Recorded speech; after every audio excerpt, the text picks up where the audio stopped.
বছরের শেষ দিকে শুরু হবে প্রত্যাহার। বন্যা আর টাইফুনে লন্ডভন্ড চীন, নতুন করে প্লাবিত বহু অঞ্চল। দেশে দেশে ভয়াবহ বন্যার জন্য জলবায়ু পরিবর্তনকে দায়ী করছেন গবেষকরা। এবং বিদেশি বিনিয়োগে পুরোপুরি নিরাপদ বাংলাদেশ। নিউ ইয়র্কে বিএসইসি রোড শোতে দেশি প্রবাসী ব্যবসায়ীদের মিলন মেলা। দেশের উন্নয়নে সবাইকে ভূমিকা রাখার আহ্বান।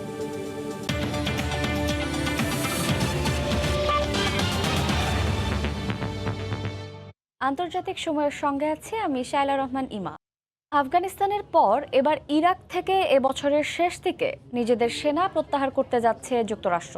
হোয়াইট হাউসে ইরাকি প্রধানমন্ত্রী মুস্তাফা আল কাদিমের সঙ্গে বৈঠকে এ বিষয়ে একমত হন মার্কিন প্রেসিডেন্ট জো বাইডেন। বৈঠকে ইরাকি প্রধানমন্ত্রী বলেন, ইরাকে এখন আর বিদেশি সেনার প্রয়োজন নেই, তবে জঙ্গি গোষ্ঠী আইএস দমনে সহায়তা অব্যাহত রাখার কথাও জানান বাইডেন। ক্ষমতা গ্রহণের পর সোমবার প্রথমবারের মতো যুক্তরাষ্ট্র সফরে যান ইরাকি প্রধানমন্ত্রী মুস্তাফা আল কাদিমি।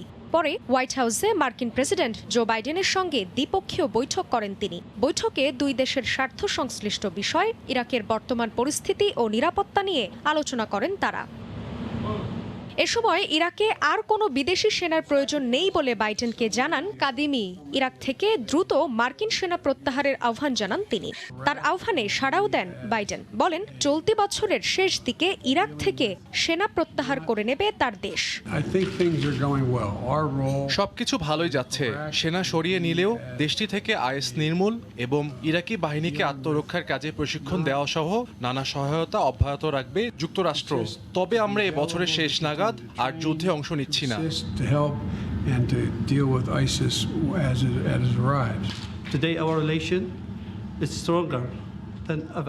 আজ আমাদের সম্পর্ক আগের যে কোনো সময়ের তুলনায় শক্তিশালী। অর্থনীতি, পরিবেশ, স্বাস্থ্য, শিক্ষা, সংস্কৃতি সহ আরও অনেক বিষয়ে আমাদের মধ্যে সহযোগিতাপূর্ণ সম্পর্ক অব্যাহত থাকবে।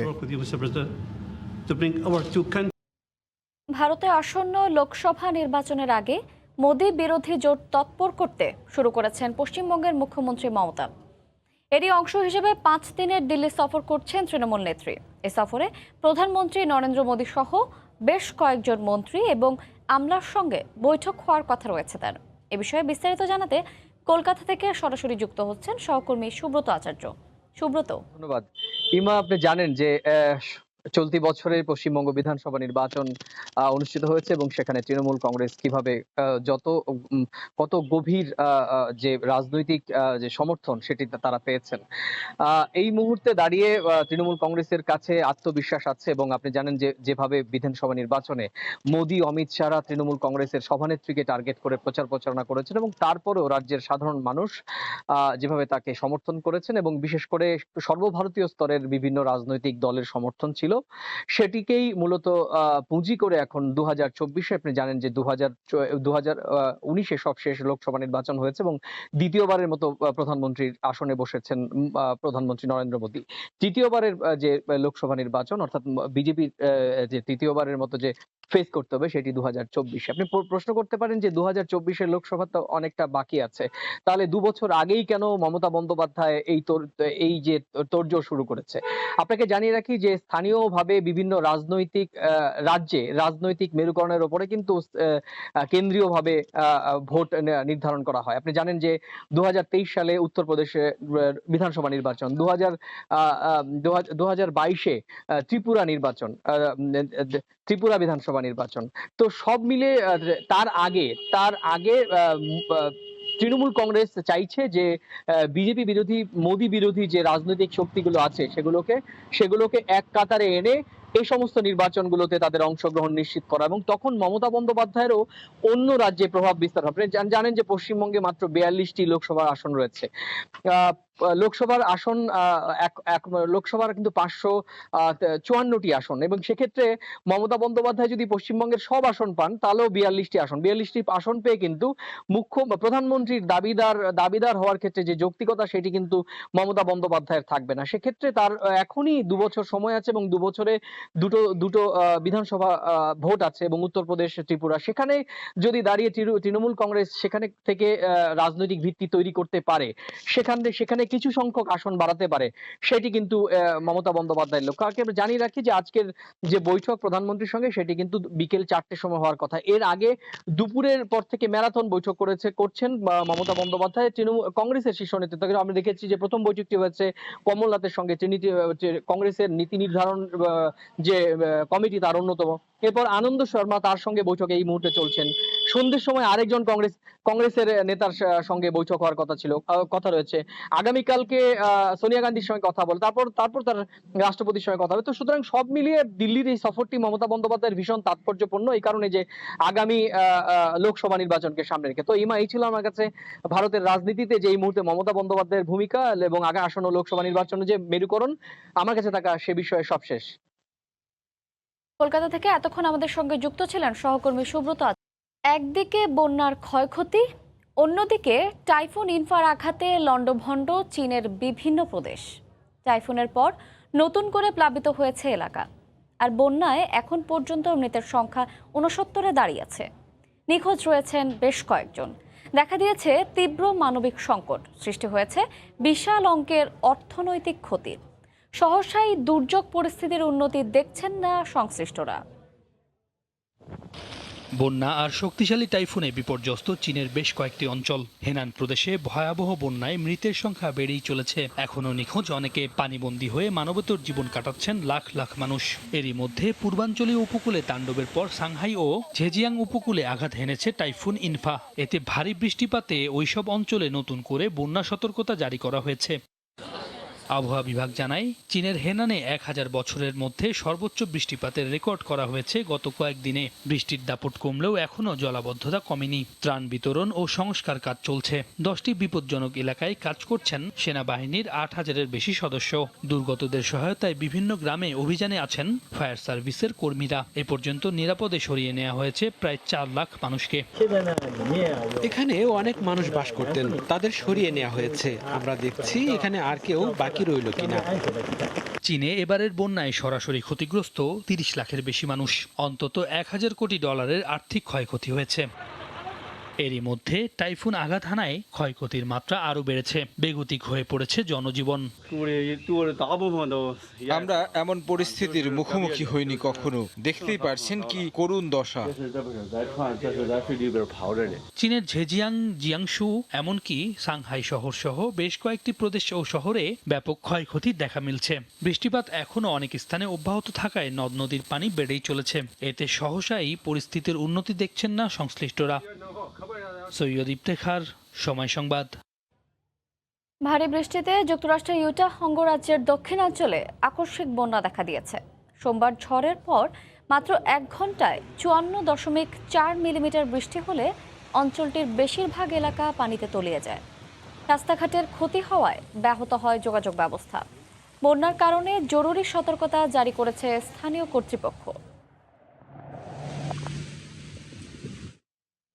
সাম্প্রতিক সময়ে ইতিহাসের সবচেয়ে ভয়াবহ বন্যার সাক্ষী হয়েছে চীন এবং জার্মানি। এ বন্যার সাথে জলবায়ু পরিবর্তন সম্পর্ক গভীর, এমনটাই মনে করেন হংকংয়ের একদল গবেষক। তারা বলছেন, সাম্প্রতিক সময়ের যত ভয়াবহ প্রাকৃতিক দুর্যোগ সবগুলোর সাথেই নিবিড়ভাবে জড়িত জলবায়ু পরিবর্তনের ভয়াবহতা। বিজ্ঞানীরা জলবায়ু পরিবর্তন আর এর ভয়াবহতা নিয়ে বছরের পর বছর ধরে সতর্ক করে আসলেও মানুষের মধ্যে এ নিয়ে কোনো ভ্রুক্ষেপ নেই। পরিবেশ রক্ষার পরিবর্তে উল্টো পরিবেশ দূষণ নিয়ে ব্যস্ত মানুষ। গাফিলতির ফলশ্রুতিতে চলতি বছর রেকর্ড ছাড়িয়েছে উত্তর আমেরিকার তাপমাত্রা। দাবানলে পুড়ছে বন। স্মরণকালের ভয়াবহ বন্যায় ভাসছে জার্মানি। কিছুদিন ধরেই তাই পশ্চিমা বিশ্বে শিরোনাম এই জলবায়ু পরিবর্তন। জলবায়ু পরিবর্তন যে কতটা ভয়াবহ হতে পারে এটা টের পেয়েছে চীনও। দেশটির হেনান প্রদেশে রেকর্ড বৃষ্টিপাত হয়েছে, যেখানে 1000 বছরে একবার এখানে এত বৃষ্টিপাতের নজির আছে। বন্যায় ক্ষতিগ্রস্ত হয়েছে 1,10,00,000 মানুষ। আর্থিক ক্ষতি হয়েছে $19 কোটি।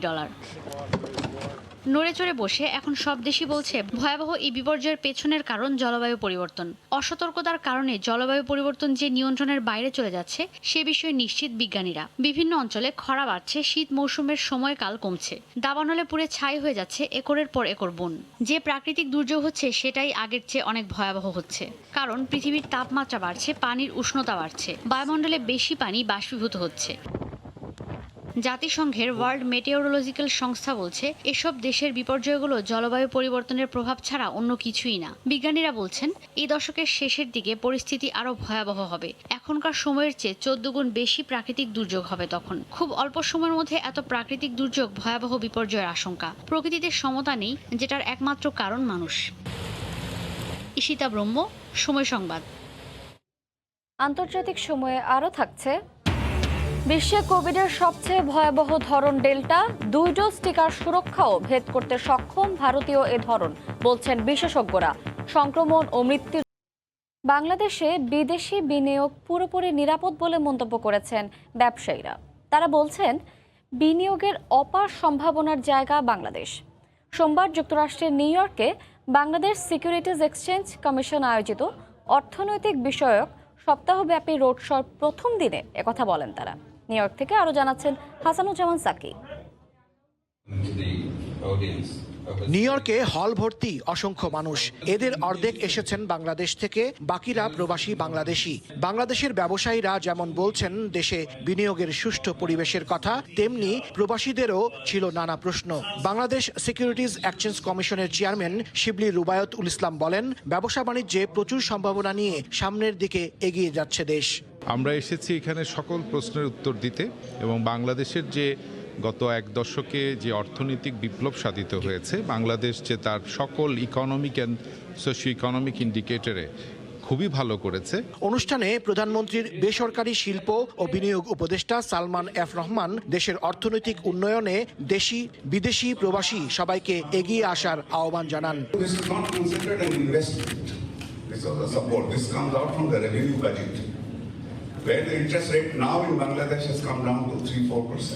রোড শোতে অংশ নেন বাংলাদেশের অর্থনৈতিক খাতের শীর্ষ কর্তা ব্যক্তি সহ দেশ থেকে আসা প্রায় অর্ধশত ব্যবসায়ী। তারা বলেন দেশে এখন বিনিয়োগ পুরোপুরি নিরাপদ।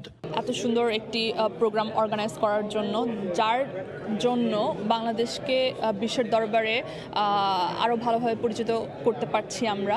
আয়োজকরা জানান গত বছর জিডিপিতে প্রতিবেশী ভারত, ভিয়েতনাম সহ আরো অনেক দেশকে পেছনে ফেলেছে বাংলাদেশ। এক দশক ধরে দেশের গড় জিডিপি প্রবৃদ্ধি 6.8%। বিদেশিদের বিনিয়োগের আহ্বান জানিয়ে রোড শোর দ্বিতীয় পর্ব শুরু হবে 28 জুলাই রাজধানী ওয়াশিংটন ডিসিতে। এরপর রোড শো যাবে লস অ্যাঞ্জেলেসে, সেখান থেকে সান ফ্রান্সিসকোতে গিয়ে শেষ হবে রোড শো। হাসানুজ্জামান সাকি, সময় সংবাদ, নিউ ইয়র্ক। ডেল্টা ভ্যারিয়েন্ট এই মুহূর্তে বিশ্বের সবচেয়ে বড় ঝুঁকি বলে মন্তব্য করেছেন স্বাস্থ্য বিশেষজ্ঞরা। ভারতেও এই ধরন এখন পর্যন্ত আবিষ্কার হওয়া সবচেয়ে খারাপ ধরন, যা দ্রুত ছড়ায়, এমনকি মানুষের দেহে ক্ষতিও করে সবচেয়ে বেশি।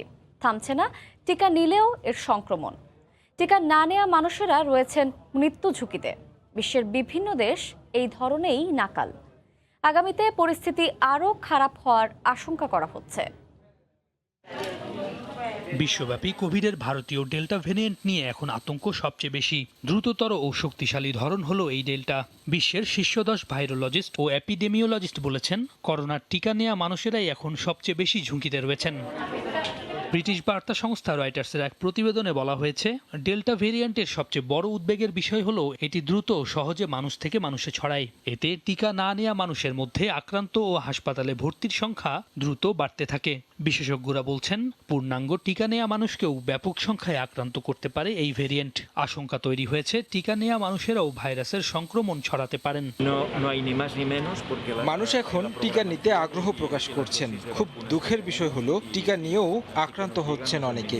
দিন দিন করোনা তার রূপ বদলের কারণে এমনটা ঘটছে। টিকা নেয়াই এখন বাঁচার একমাত্র পথ, এটা জনদায়িত্ব। কিন্তু এটাও মনে করি যে টিকা নিলেই সুরক্ষার শতভাগ নয়। সিঙ্গাপুর সরকার জানিয়েছে দেশটির বেশিরভাগ মানুষ ডেল্টা ভেরিয়েন্টে আক্রান্ত। ডেল্টায় আক্রান্তের 2/3 টিকা নেননি। ইসরায়েলের স্বাস্থ্য মন্ত্রণালয় জানিয়েছে করোনায় আক্রান্ত হয়ে হাসপাতালে ভর্তি 60% মানুষ টিকা নিয়েছেন। বেশিরভাগের বয়স 60 বা তার বেশি এবং স্বাস্থ্য জটিলতা রয়েছে। যুক্তরাষ্ট্রে নতুন শনাক্তের 83% ভারতীয় ভেরিয়েন্ট। এখন পর্যন্ত গুরুতর অসুস্থদের 97%ই টিকা নেননি। ইন্দোনেশিয়া, রাশিয়া, ব্রাজিল সহ ইউরোপের দেশগুলো এখন ডেল্টায় বিপর্যস্ত। চীনের একটি গবেষণায় উঠে এসেছে ডেল্টা ভেরিয়েন্টে আক্রান্ত ব্যক্তির নাকে করোনার অন্যান্য ভেরিয়েন্টের চেয়ে 1000 গুণ বেশি ভাইরাস থাকে। আক্রান্তরা সত্যিকার অর্থেই বেশি ভাইরাস ছড়ান, এ কারণেই এটি বেশি সংক্রামক। সৈয়দ ইফতেখার, সময় সংবাদ। আন্তর্জাতিক সময়ে আরও থাকছে, করোনার সংখ্যা কাটিয়ে ধীরে ধীরে ঘুরে দাঁড়াচ্ছে ইউরোপের দেশ মাল্টার পর্যটন। বিভিন্ন খাতে বাংলাদেশিদের কর্মসংস্থানের ব্যাপক সুযোগ। দেখছেন আন্তর্জাতিক সময়। দেশের আয়তন মাত্র 316 বর্গ কিলোমিটার আর জনসংখ্যাও মাত্র 4.5 লাখের মতো। তবে বিস্ময়ের বিষয়, ছোট্ট এই দেশটিতে প্রতি বছর ভ্রমণ করেন প্রায় 26 লাখ মানুষ। যদিও বা করোনার প্রভাব পড়েছে পর্যটন খাতে। বলছিলাম ইউরোপীয় ইউনিয়নভুক্ত দেশ মাল্টার কথা। সম্ভাবনাময় দেশটিতে বিভিন্ন খাতে রয়েছে বাংলাদেশিদের কর্মসংস্থানের সুযোগও। মাল্টা ঘুরে বিস্তারিত জানাচ্ছেন সহকর্মী লুৎফর রহমান বাবু। ভূমধ্যসাগরের বিশাল বুকে ক্ষুদ্র একটি দ্বীপরাষ্ট্র মাল্টা, যার সরকারি নাম মাল্টা প্রজাতন্ত্র। এখানকার আরামদায়ক আবহাওয়া, পরিবেশ বান্ধব শহর আর উন্নত যোগাযোগ ব্যবস্থার কারণে পর্যটকরা সহজেই ছুটে যেতে চান এই দেশটিতে। দর্শনীয় স্থান আর নয়নাবিরাম দৃশ্য উপভোগের জন্য প্রতি বছর দেশটিতে ভিড় করেন কয়েক লাখ পর্যটক। বিশেষ করে ইউরোপে গ্রীষ্মকালে সেই সংখ্যা আরও বাড়ে। তবে ইউরোপের অন্যান্য দেশের মতো এই দেশটির পর্যটন খাতে করোনার প্রভাব পড়েছে, এমনটাই জানিয়েছেন দেশটিতে বসবাসকারী স্থানীয় প্রবাসী বাংলাদেশিরা। এখানকার প্রায় 50 থেকে 60% ইকোনমি ডিপেন্ড করে ট্যুরিজমের উপরে। প্রতি বছর ইউরোপের বিভিন্ন দেশ থেকে এই দেশে প্রচুর মানুষ এখানে ঘুরতে আসে, কিন্তু করোনার কারণে এই দেশে এখন পর্যটনের সংখ্যা খুব একটা কম। গত বছর থেকে এখন একটু ভালোর দিকে, এখন একটু ডেভেলপ হয়েছে আস্তে আস্তে। মুক্তিযুদ্ধ চলাকালে বাংলাদেশের স্বাধীনতার পক্ষে দেশটির অবস্থান নেওয়ার কারণে মাল্টার সাথে বাংলাদেশের ঐতিহাসিক বন্ধুত্বপূর্ণ সম্পর্ক রয়েছে। দেশটির শক্তিশালী পর্যটন খাত আর দেশব্যাপী চলমান অবকাঠামো নির্মাণ খাত সহ অন্যান্য খাতে বাংলাদেশি দক্ষ ও অদক্ষ পেশাজীবী কর্মসংস্থানের বিপুল সম্ভাবনা রয়েছে। ধারণা করা হয় দেশটিতে হাজার খানেক বাংলাদেশি বর্তমানে কাজ করছেন। বন্ধুত্বপূর্ণ সম্পর্ক কাজে লাগিয়ে নানা ক্ষেত্রে যে সম্ভাবনার জায়গা রয়েছে তার সুযোগ নিতে পারে বাংলাদেশ। সেক্ষেত্রে কূটনৈতিক তৎপরতা আরও বাড়ানো দরকার বলে মনে করেন সংশ্লিষ্টরা। মোহাম্মদ লুৎফর বাবু, সময় সংবাদ, মাল্টা। জানিয়ে দিচ্ছি আন্তর্জাতিক সময়ের শিরোনামগুলো। আফগানিস্তানের পর এবার ইরাক থেকে নিজেদের সেনা সরিয়ে নেওয়ার ঘোষণা যুক্তরাষ্ট্রের। চলতি বছরের শেষ দিকে শুরু হবে প্রত্যাহার। এই ছিল আন্তর্জাতিক সময়। সঙ্গে থাকুন সময়ে।